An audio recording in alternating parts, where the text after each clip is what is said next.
Voilà, psaume 13, avec le thème de l'amertume à la joie. Voilà ce que dit la parole de Dieu. Jusqu'à quand, Éternel, m'oublieras-tu sans cesse? Jusqu'à quand me cacheras-tu ton visage? Jusqu'à quand aurai-je des soucis dans mon âme et chaque jour des chagrins dans mon cœur? Jusqu'à quand mon ennemi s'attaquera-t-il à moi? Regarde, réponds-moi, Éternel, mon Dieu.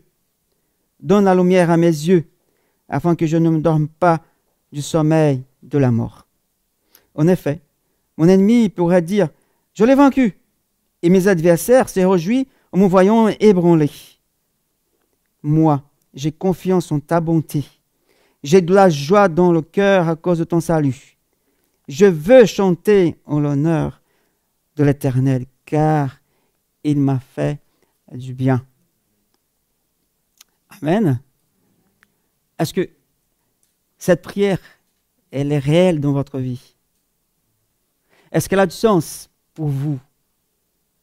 Cette parole, ces mots de David, qui à ce moment-là, il était dans la difficulté, dans la souffrance. C'est un appel à que Dieu vienne vraiment pour intervenir dans sa douleur. Et lorsqu'on tourne nos regards, nos pensées vers nos frères et sœurs qui sont persécutés, qu'est-ce qui nous vient à l'esprit? La souffrance. C'est qu'on voit à chaque témoignage, à chaque lettre qu'on reçoit. C'est cette question difficile de la souffrance. Pourquoi on souffre? Nous qui sommes enfants de Dieu, nous qui sommes protégés par Dieu, nous qui nous avons beaucoup de promesses en disant que l'ange de l'Éternel campe autour de ceux qui aiment Dieu. Mais même là, la souffrance est toujours là. Alors on vient juste de lire aussi la parole de Jésus quand il a dit « Et courage, je sais que c'est difficile, mais moi j'ai vaincu le monde. » Mais la souffrance, elle est là.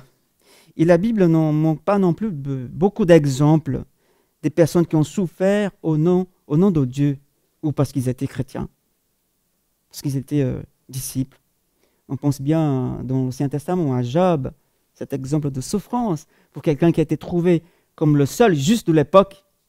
Lui qui a perdu tout, quoi. Sa famille, son entreprise, ses enfants, sa fortune, tout. On pense aussi à Étienne, qui a eu aussi cette morte atroce, qui a été lapidé parce qu'il était chrétien, un disciple de Jésus. Ou encore Paul, on connaît bien le CV de Paul, que la souffrance dans sa vie. Mais quel exemple, n'est-ce pas? Lui qui était plusieurs fois lapidé, emprisonné, parce qu'il était un chrétien. Comme nous, comme vous. Voilà, nous tous, nous avons de différents degrés et des raisons différentes concernant la souffrance. Nous tous, nous avons en quelque part un moment de souffrance. Ça peut être la perte d'un proche. Nous tous, nous avons peut-être vécu ça. La maladie, toujours là, qui nous embête. Des enfants qui s'éloignent de Dieu. Nos enfants. Quelle douleur, quelle souffrance on subit quand on voit nos enfants, alors qu'on les a enseignés sur le chemin. Et aujourd'hui, ils se trouvent loin de Dieu. Voilà, le rejet, les conflits qu'on voit entre les couples aussi, il y a plusieurs possibilités de souffrance. La seule chose qu'on voit que c'est impossible de l'éviter. La souffrance. On ne peut pas l'éviter. Est-ce que vous êtes d'accord? On ne peut pas éviter la souffrance. Elle fait partie de notre quotidien, malheureusement. Et je dirais surtout sur la vie de ceux qui aiment Dieu. Pour les disciples. Parce qu'on a quand même plusieurs ennemis, on va dire. Un grand ennemi, on va dire, qui est aussi fort. Mais, comme dit la parole, celui qui est en nous, il est plus fort, quoi. N'est-ce pas? Amen. Même si on voit que l'ennemi, il rage le monde, il essaie même de nous attaquer. Mais celui qui habite en nous, qui vit en nous, il est plus fort que celui qui est dans le monde. Et c'est là notre espérance. Parce que Dieu est avec nous. Et pour toujours, jusqu'à la fin et pour l'éternité. Et un jour, plus de souffrance, plus de larmes, plus de détresse. Et la Bible nous appelle, ceux qui qui sont l'habitation de cet esprit, de Dieu et de lui-même, nous sommes plus que vainqueurs. Face aux souffrances qu'on voit, nous sommes appelés plus que vainqueurs. On va au-delà de ce qu'on voit aujourd'hui. Alors la raison de la souffrance reste, bien sûr, pour beaucoup, un grand mystère. Parce qu'on pose toujours la question, mais pourquoi? Si la question du pourquoi reste toujours ce mystère, nous n'avons pas d'autre choix que d'affronter en fait la question du comment. Comment réagir face à telle ou telle souffrance? Pas en se posant la question tout le temps pourquoi, mais comment je peux surmonter ça? Quelle attitude adopter lorsqu'elle se manifeste dans ma vie? Comment ne pas sombrer, comme dit le thème, dans l'amertume, la déception ou le désespoir face à nous? Et dans ce passage qu'on vient de lire, le psaume 13, on a 6 versets seulement. Il nous apporte quelques éléments. David nous apporte quelques réponses qui nous donnent des clés utiles pour exprimer déjà notre souffrance, mais ne pas laisser l'amertume s'installer et nous ranger à l'intérieur. Et après, recevoir cette joie, cette confiance que nous avons en Dieu, parce que c'est grâce à lui que même face à la souffrance, nous pouvons marcher en vainqueur. Et c'est bien ça qu'on voit à chaque témoignage. Ayouba, il était abattu, désespéré, anéanti, mais il y avait de la joie dans son cœur. Il chantait Dieu. Mais David commence avec cette question que nous tous nous posons parfois. Jusqu'à quand? Jusqu'à quand, Seigneur? Jusqu'à quand on va rester dans cette situation? Quand est-ce que tu vas intervenir? Quand est-ce que tu viens, Seigneur? Lève-toi de ton trône, Seigneur. Jusqu'à quand?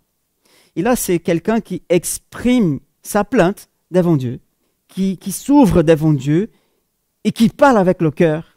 Et dans ces 2 versets 2 et 3, David, c'est quelqu'un qui éponge son cœur devant Dieu. Il entre dans la salle du trône, dans le secret, il se plaint devant Dieu et pas devant les hommes. Il est seul avec Dieu. Entre dans ta chambre. Et si tu veux, tu peux te plaindre aussi devant Dieu. C'est-à-dire, ouvre ton cœur de manière honnête, transparente. Soyez libre devant Dieu. C'est bien ça que David nous enseigne.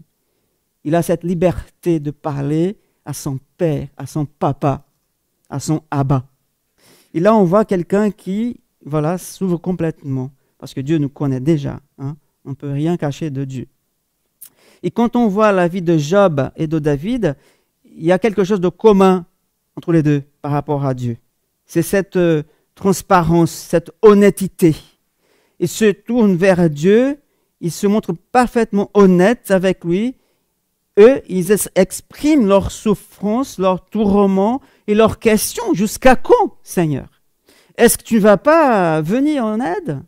Pourquoi tu restes silencieux parfois, alors qu'il n'est pas jamais silencieux, mais à nos oreilles humaines, oui, mais sont des gens qui sont entrés dans la présence de Dieu, ils ont ouvert leur cœur. Et Job avait dit dans chapitre 7, verset 11, « C'est pourquoi je ne me retiendrai pas. Je parlerai dans la détresse de mon esprit. Je me plaindrai dans l'amertume de mon âme. Je viens devant toi, Seigneur. Je vomis ma détresse. » C'est un peu ça l'idée. Être honnête devant Dieu. Et qu'est-ce que ça fait que ces gens viennent avec honnêteté devant Dieu? En fait, c'est l'amitié qu'ils ont avec Dieu. Des amis de Dieu. On peut être honnête avec Dieu parce qu'on a cette amitié avec lui. On connaît Dieu. C'est pas quelqu'un d'inconnu. C'est pas comme si moi je prends un rendez-vous avec le maire, je le connais pas trop. Alors là, je peux pas dire tout ce que je veux. Il faut que je sache quand même, je me retiens un peu. Mais avec quelqu'un que je connais, que j'ai de l'amitié, de l'intimité, je peux tout dire avec honnêteté. Et c'est bien ça que David fait ici, dans sa prière, dans sa plainte. C'est l'amitié qui les lie à Dieu, Job et David. Ils ont cette audace de parler du fond du cœur. C'est parce qu'ils sont si proches de l'Éternel, de Dieu, qu'ils se sentent libres de s'exprimer ouvertement. Alors nous pouvons aussi, nous, aujourd'hui, le faire. Exprimer à Dieu notre désespoir, notre plainte. On peut poser des plaintes envers Dieu, pas devant les hommes. ne va pas se plaindre devant les hommes, mais devant Dieu on peut, dans l'intimité. C'est la première chose que David nous enseigne ici, cette liberté que nous avons tous devant Dieu. On peut venir à lui. Et après, avec ces 4, jusqu'à quand David identifie les différents sentiments qu'il éprouve, qu'il y a dans son cœur, dans son âme. C'est douloureux pour lui, c'est vrai. On voit ça dans ses paroles, dans ses mots. Tant dans sa situation personnelle, parce qu'ils s'y sont persécutés pour les ennemis, mais aussi dans sa relation avec Dieu. Pourquoi te caches-tu de moi, Seigneur? C'est comme si les relations verticales et horizontales se coupaient pour David. Il n'y avait que des gens qui lui persécutaient et Dieu qui était en silence, d'après David. Et dans la souffrance, nous aussi, il est facile pour nous sentir un peu seuls, abandonnés, loin de Dieu. Et après, se laisser gagner par le mensonge que Dieu nous a rejeté, nous a oubliés. Il me laisse comme ça, ok, tant pis, c'est du mensonge. Parce que Dieu ne laisse jamais ses enfants. Et les chrétiens persécutés, eux, ils expriment vraiment tout ça de façon honnête, avec cette honnêteté, ce sentiment, comme un autre chrétien aussi, parce qu'on n'a pas vu son témoignage, mais il est marqué dans le dossier, le jeune Traor de Burkina Faso, qui était avec son père lorsque celui-ci a été assassiné par les Peuls, un groupe ethnique aussi contre les chrétiens. Il disait « J'ai parfois l'impression que Dieu m'a abandonné. Mais quand je lis la Bible, dit-il, je me rends compte qu'il est avec moi depuis le début. Je pensais que Dieu ne souciait plus de moi, mais il m'a soutenu durant ma souffrance, disait le jeune chrétien. Et comme David et comme Traor, n'ayons pas peur de reconnaître les différents sentiments que nous prouvons, nous. De traverser, par exemple, la solitude, l'abandon, le rejet, la crainte. Nous devons les exprimer à Dieu, devant lui, ce qu'on ressent dans nos cœurs. C'est comme un psychologue, on vient et on dit tout, pas comme un psychologue, comme on dit, mais juste l'image, qu'on peut tout dire à Dieu, être honnête avec lui. Et si nous gardons ces sentiments enfouis en nous, en les cachant, si nous préférerons les ignorer ou les cacher plutôt que les assumer, ils peuvent facilement enraciner l'amertume dans nos cœurs. Et ces racines d'amertume produisent des fruits de colère, d'insatisfaction et de conflit avec les autres aussi, mais aussi avec Dieu. Dans Hébreux, chapitre 12, verset 15, nous lisons « Veillez à ce que personne ne se prive de la grâce de Dieu, à ce qu'aucune racine d'amertume produisant de rejetant ne cause de trouble et que beaucoup n'en soient infectés. » Veillons à ce que l'amertume ne vienne pas s'installer dans nos cœurs. Et pour cela, il faut tout dire à Dieu, nous laisser vraiment ouverts devant Dieu. Et comme David ou comme Job, n'oublions pas que nous avons un Dieu d'amour qui est infini, qu'il est toujours prêt à nous écouter. Ah oui. Soyons transparents devant lui et disons-lui tout ce que nous avons sur le cœur, tout ce qui nous touche, qui nous frappe, qui nous casse même. Et lorsque nous exprimons notre souffrance dans cette prière qu'on va faire, qu'on fait assez souvent, nous pouvons rencontrer un Dieu qui est vivant et qui est toujours présent.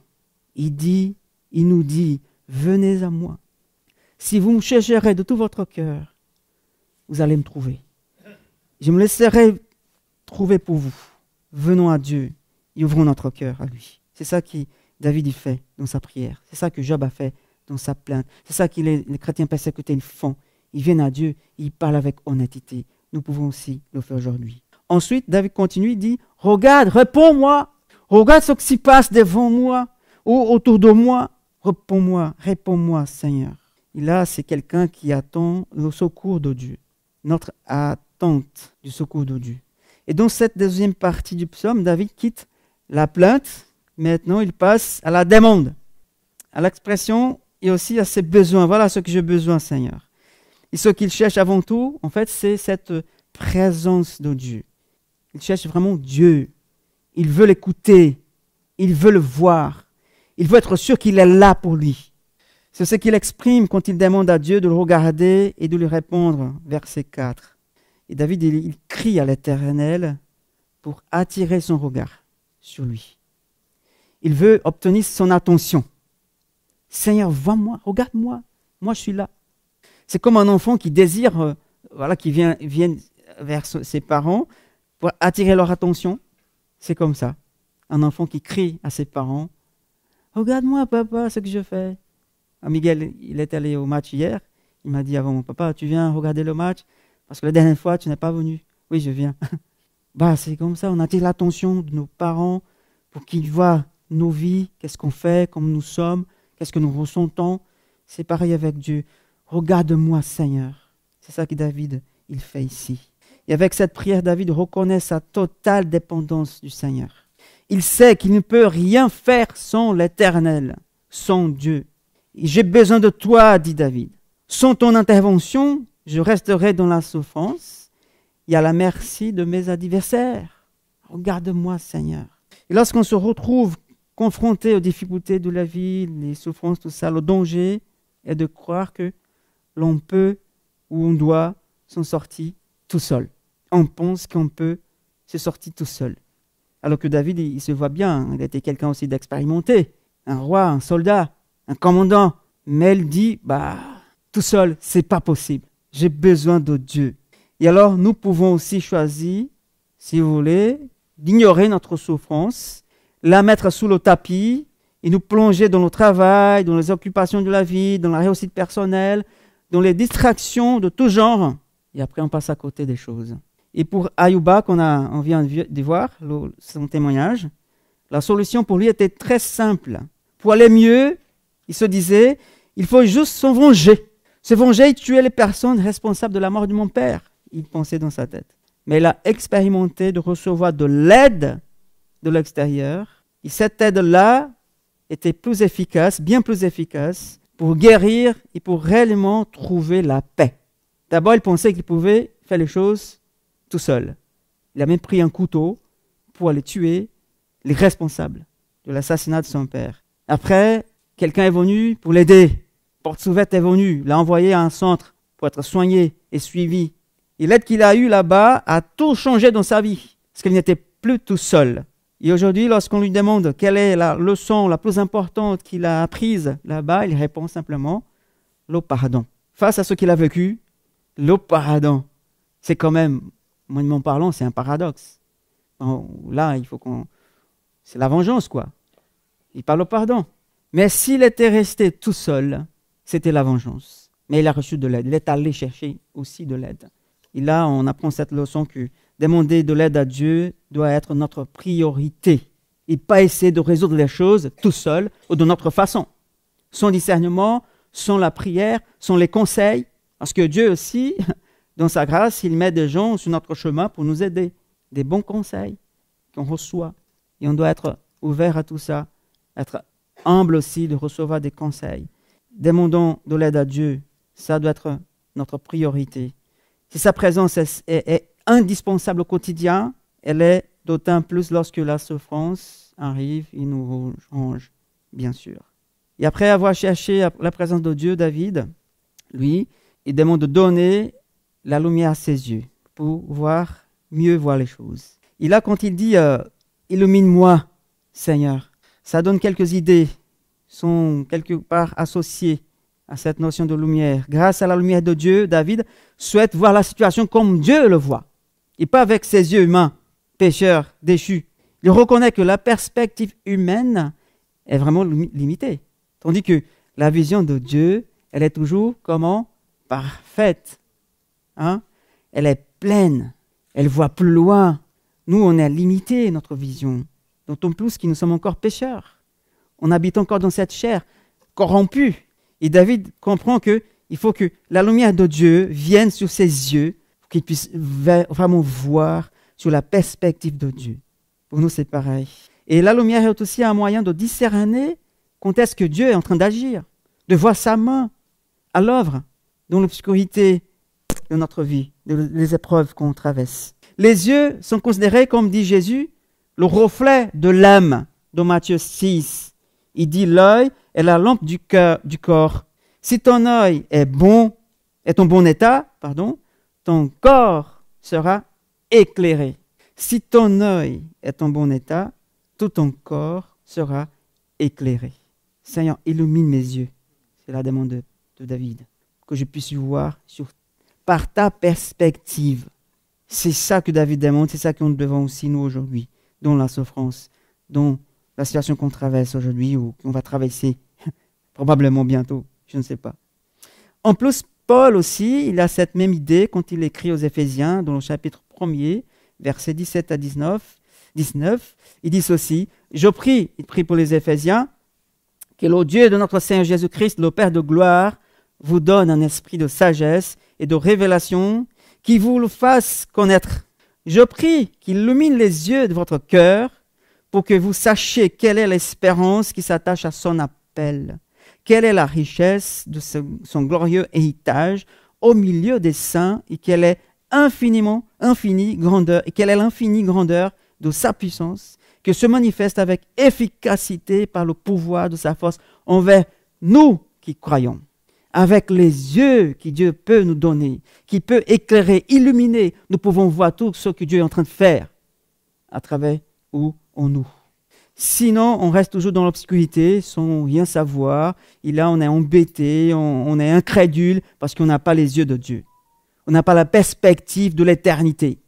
Et c'est bien ça que David prie, il demande, illumine Seigneur, donne-moi de la lumière à mes yeux, afin que je puisse voir ta main qui agit dans ma vie. Et là, mes amis, nous sommes encouragés à demander cette même lumière. Dieu illumine nos yeux. Il y a tant de difficultés dans le monde que ça dévie vraiment notre vision. Notre perspective est complètement abîmée. Et nous sommes encouragés à demander la lumière de Dieu pour voir les choses par sa perspective. Dieu, comment tu vois cette situation-là? Parce que moi, je ne vois pas de solution. Il n'y a pas d'issue. Alors montre-moi par tes yeux, Seigneur. Illumine-moi. Je veux voir à travers tes yeux. Parce que là, quand on avance au milieu des ténèbres, il nous faut garder toujours l'espérance. Mais il faut avoir ces yeux-là. Si on reste toujours avec nos yeux humains, il n'y a pas l'espérance, il n'y a que le désespoir. Ensuite, David, il termine avec cette proclamation de confiance. Il dit simplement, moi j'ai confiance en ta bonté. C'est quand même très écarté ce qu'il vient de dire au départ, sa plainte, son désespoir. Et maintenant, il termine en disant, j'ai confiance quand même en toi, Seigneur. J'ai confiance en ta bonté. Et là, David nous appelle à, malgré tout ça, qui vient avant, trouver la joie.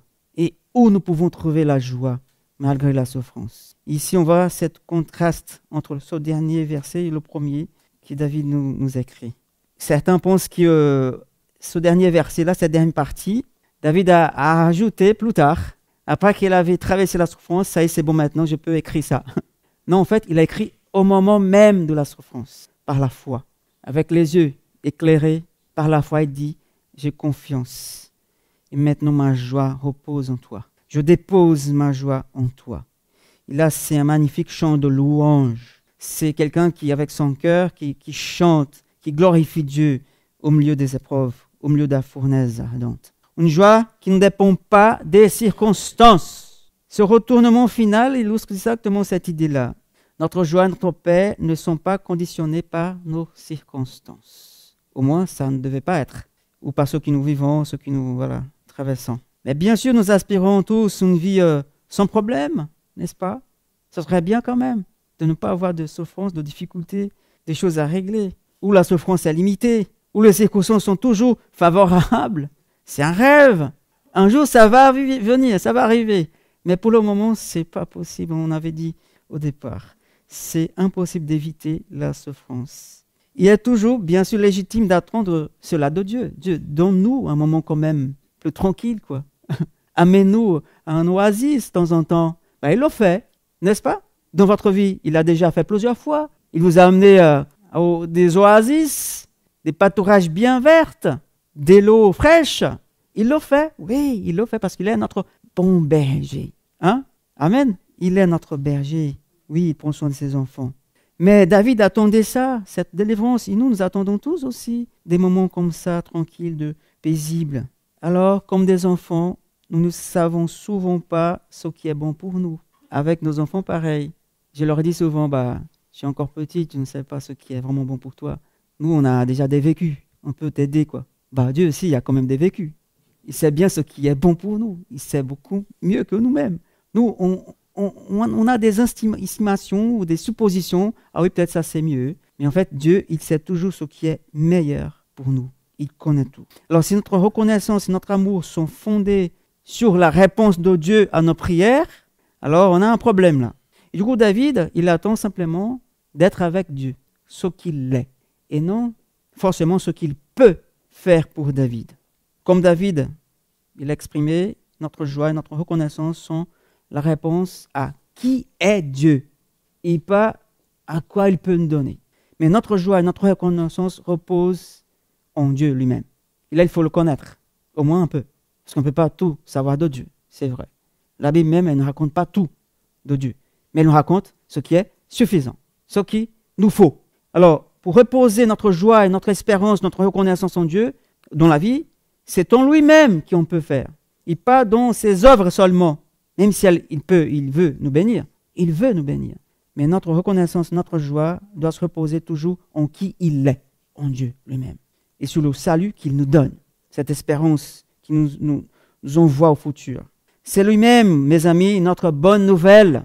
Ce n'est pas la solution du problème qu'on attend, mais c'est lui-même dans notre vie que c'est la bonne nouvelle. Parce que je sais qu'il est avec moi, là. Il marche avec moi, même dans l'eau désert, même dans le feu, même dans la faim, le froid, dans la nuit. Voilà notre reconnaissance, notre joie, parce qu'il est avec nous. C'est ça sa promesse, c'est là sa promesse. Je serai avec vous jusqu'à la fin des temps. Ayez courage, j'ai vaincu le monde. Vous aussi, vous allez le vaincre. On voit que David termine par un chant de louange. Il chante. Et les chrétiens persécutés, on avait vu tout à l'heure, Ayuba, qu'il chantait à la fin. Un beau chant d'ailleurs. Souffle, Esprit Saint, un esprit de victoire. Quelle beau parole. Et eux, ils expérimentent tout ça de façon concrète. Trouver la joie en Dieu, parce qu'ils ne voient pas la solution. Ils continuent d'être persécutés. La mort est toujours là. La violence, les viols. Mais ils ont trouvé la joie en Dieu, parce qu'ils savent que Dieu est avec eux toujours. C'était l'exemple qu'il nous a donné. Aussi un autre chrétien, Ayuel, éthiopien. Il est sorti du désespoir et de la déception en réalisant quel était le vrai but de son existence. Il a dit, aimer Dieu par-dessus tout. Il l'a loué, quelles que soient les circonstances, dit-il.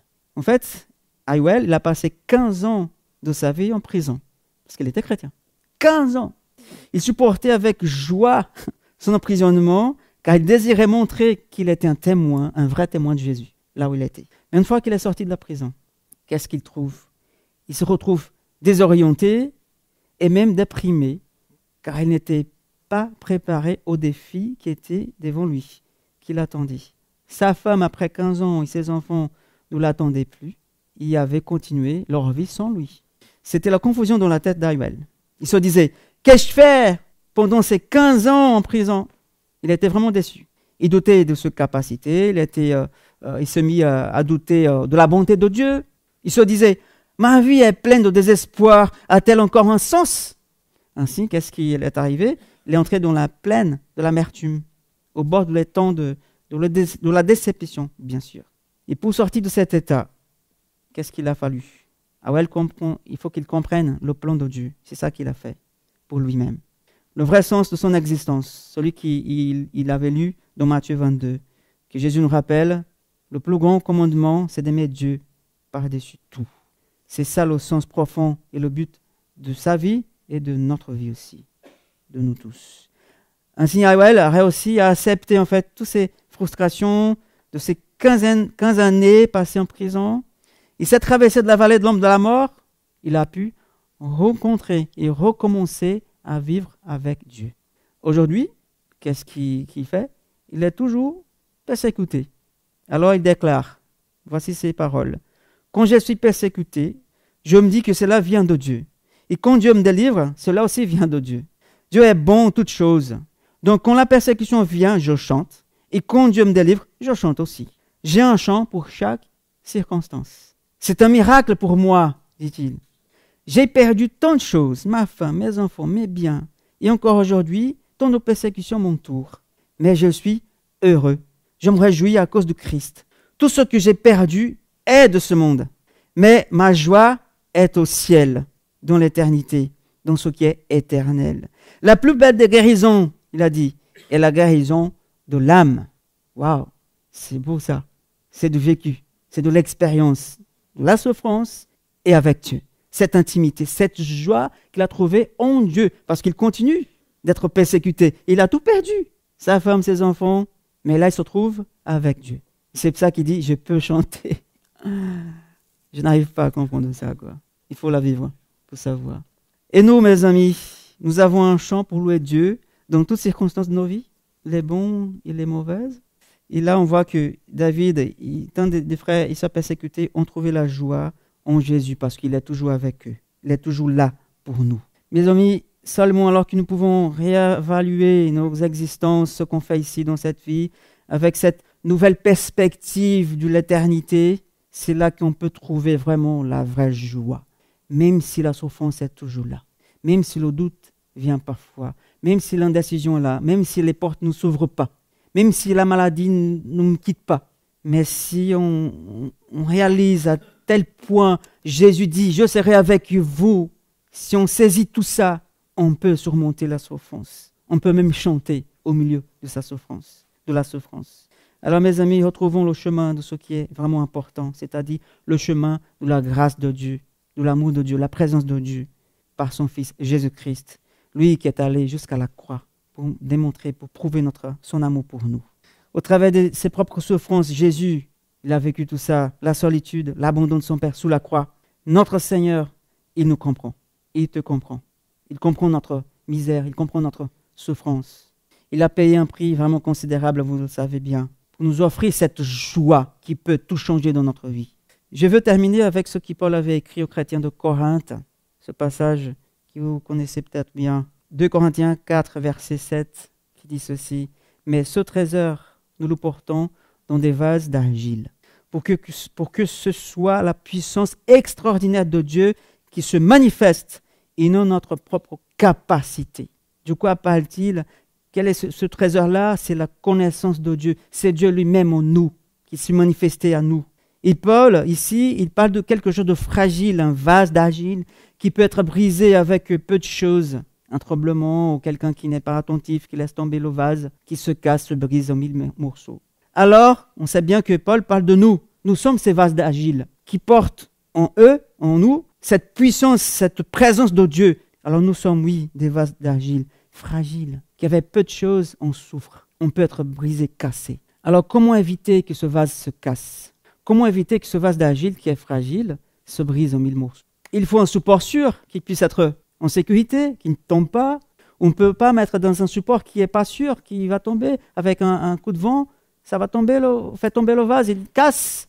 Alors pour éviter que ce vase d'argile, qui c'est moi, qui c'est vous, il faut un support sûr, une main puissante qui puisse tenir ce vase, et comme ça, il ne tombe pas par terre, il ne se casse pas.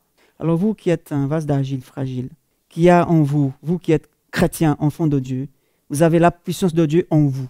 Et pour que ce vase reste intact, reposez-vous sur la main de Dieu.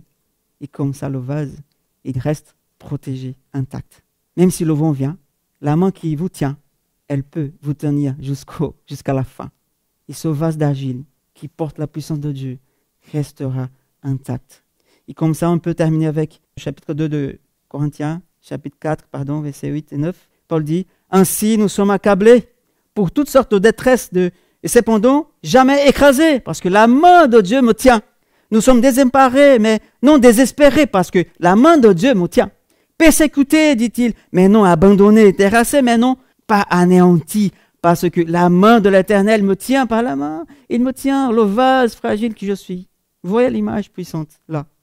Quelle main tient votre vie? Quelle main tient votre vie? Alors, il faut la main du Seigneur pour nous tenir jusqu'au bout. Et ce vase fragile restera intact jusqu'à ce jour-là, à la fin des temps. Et à ce moment-là, on n'a plus besoin d'être protégé parce qu'on sera déjà dans la présence de Dieu pour l'éternité. Seulement ainsi, mes amis, vous et moi, nous pourrons rester intacts. Restons avec Dieu. Trouvons la joie en lui, ce qu'il est pour nous, ce qu'il a déjà fait pour nous, ce qu'il va faire. Amen. Gloire à Dieu. Mais ne mettons pas notre espérance, notre joie, notre reconnaissance dans ce qu'il va faire pour nous, mais dans ce qu'il est pour moi, ce qu'il a déjà fait pour moi. Amen. Amen. Amen. Et alléluia.